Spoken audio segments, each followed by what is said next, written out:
Hello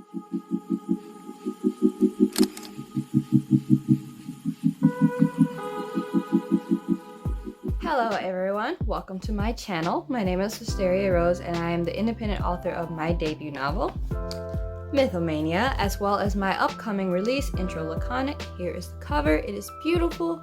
Pre-order information and order information and all of that stuff will be linked down below for you guys if you are interested. Please check it out. So today I am going to be talking about editing and editors, which if you've been around for any amount of time, you should know that editing is my least favorite part of writing in general. I hate editing and I don't like doing it and I hate every part of it. But it is absolutely an essential part in writing and publishing in a variety of different mediums, but especially if you are a writer or looking to become an author or anything like that.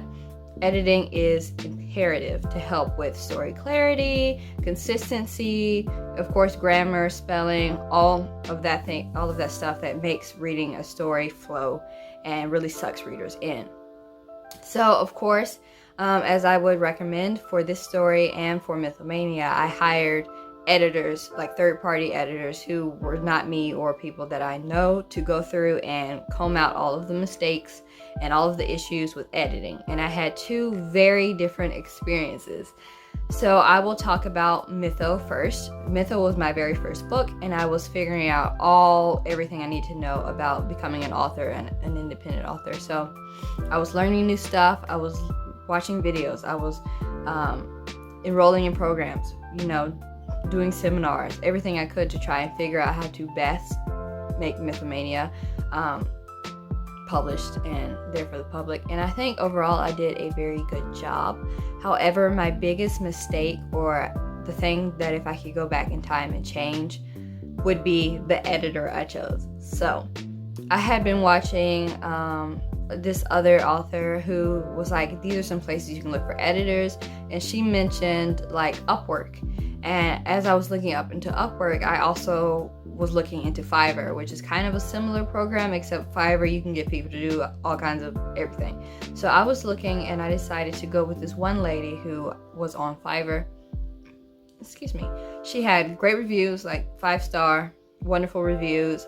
She was nice to talk to, easy to communicate with. She gave me updates. So all of that was fine, but the thing I was dissatisfied with was the end product. Now, I'm going to be completely transparent with you guys.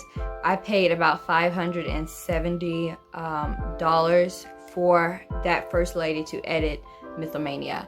And editing is probably the most expensive part of the publication process if you don't count like advertising and all that other stuff you have to figure out afterwards. But I definitely should have sprung for a more expensive editor and went somewhere that had a higher reputation for specifics, for editing specifically. Sorry for the stumble. So at first, when I got the work back, she had gone through the whole thing. There was thousands of changes, and I was like, okay, this is great. She did a great job. So I left her a good review. But as it came closer to me having to upload my files to Ingram and Amazon, I noticed consistently that there was this one error that she had missed, like every single time. And I had just recently learned that way was incorrect. So my mother and I had to go through the whole book again after editing to edit again some more, not just accepting her changes or refuting her changes, but edit some more. And there was also just like the bane of my existence is this one typo, and she didn't catch it and I didn't catch it and nobody caught it, and someone who was reading the book caught it and sent me like a message about it. Also tip, please don't do that. There's nothing that an author can do about a typo or anything once the book is already published. All it does is give them anxiety. So if you see a typo in a book, please don't go out of your way to mention to the author, hey, there is a typo on this page, because I didn't even know it existed until this person messaged me about this, and now it makes me sick thinking about it. But I am a little dramatic, but still, there's nothing, that's why I say you can't really give constructive criticism to a story that is already published, because there's nothing the author can do about it. So even if your criticism is incredibly valid and helpful, again, they can't use it. So all it does is really kind of bring down your mood and everything. So I would suggest not doing that. But I had to go through edits over and over and over again with Mytho, and there's still some things that I thought could have been more concisely done for this book. Overall, I still say I did a great job publishing Mythomania. It's still a good read. You should read it. If you haven't read it, you should try it. But that was my biggest regret for the story. So with Intro Laconic this time, I wanted to make sure that I sprung for a different editor that was in a higher price range so that they would do a better job, because you get what you pay for. So I was looking at a variety of different mediums. I was wondering if I should go with that lady again briefly, but I cut that off because, again, editing I feel like was the biggest mistake I made for Mythomania.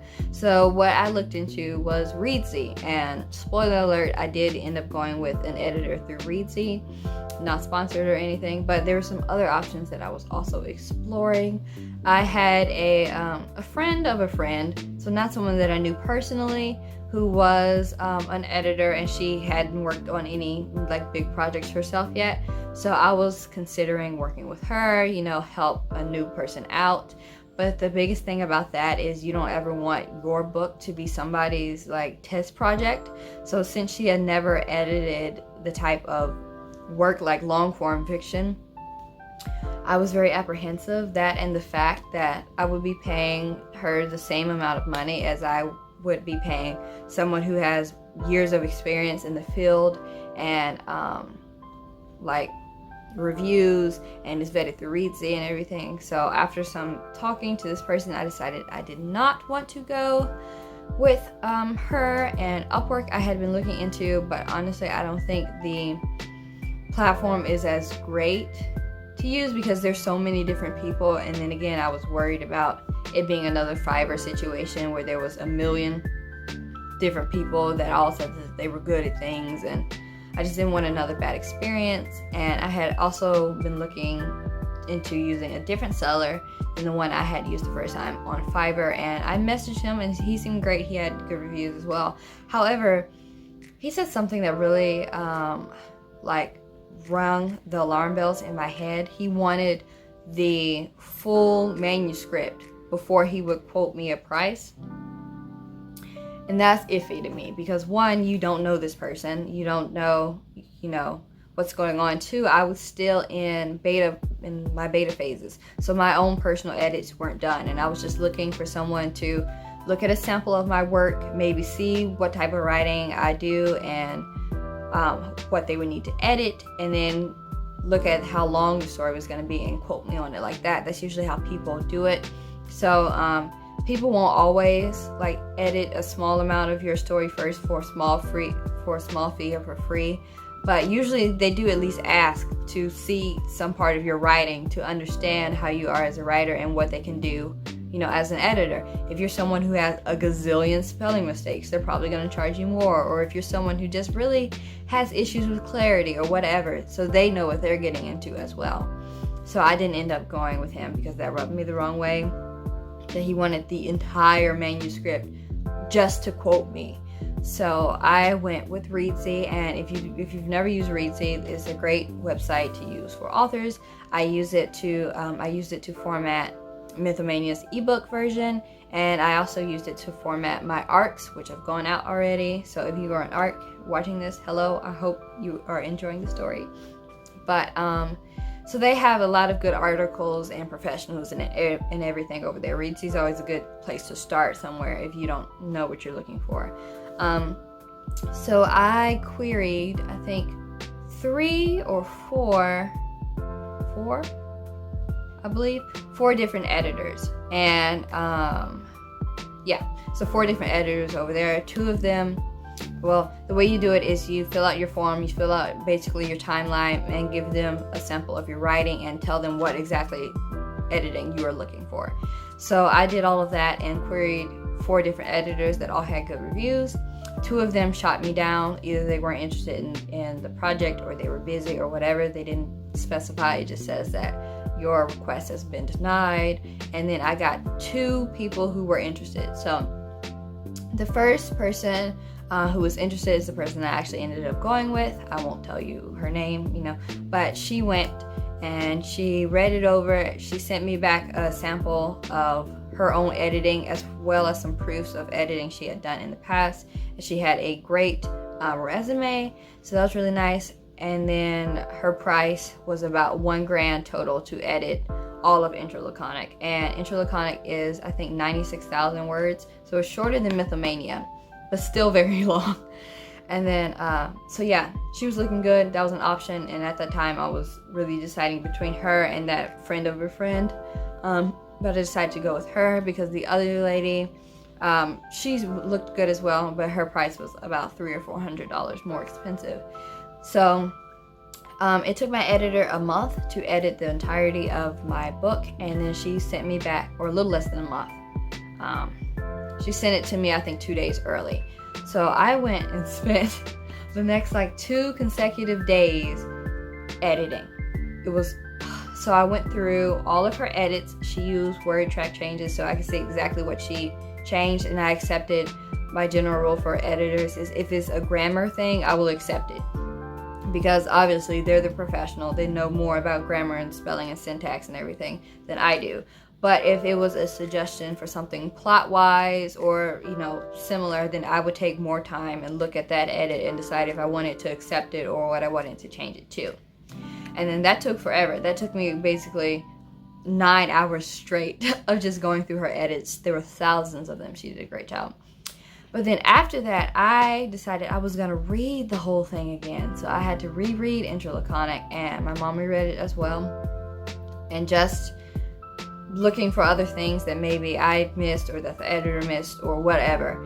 And then I decided I wanted to go back and add like a few other words to my terms list and just clarity and everything. So that took another like 9 hours, and I was up super late each of those days, and that threw me completely out of whack. But I did finish editing. So basically, if you're looking for more concrete information from this, I would say always trust someone who has proof of their past editing work, who has good reviews, and who is in some sort of platform where they are vetted and can be, you know, held accountable. So again, I would really push for Reedsy is where I find mine, but if they're also more expensive, obviously. But there are other places you can find editors. Fiverr and Upwork might be a good idea if you can really make sure that that person knows what they're doing and are going to do a good job with your work. So always make sure that you talk to people before you purchase from them, that they understand what you're looking for, what your timeline is and everything, so you can hopefully not be screwed over. So yes, editing sucks and I hate it, but it's very necessary, and I hope that if you're looking for an editor, you find one that is in your price range and that will do a good job for your book. So that's basically all I have for today, you guys. Thank you so much for watching. I have a whole bunch of other videos down below talking about my works and other stuff. So please subscribe, and I will see you next time. Bye bye.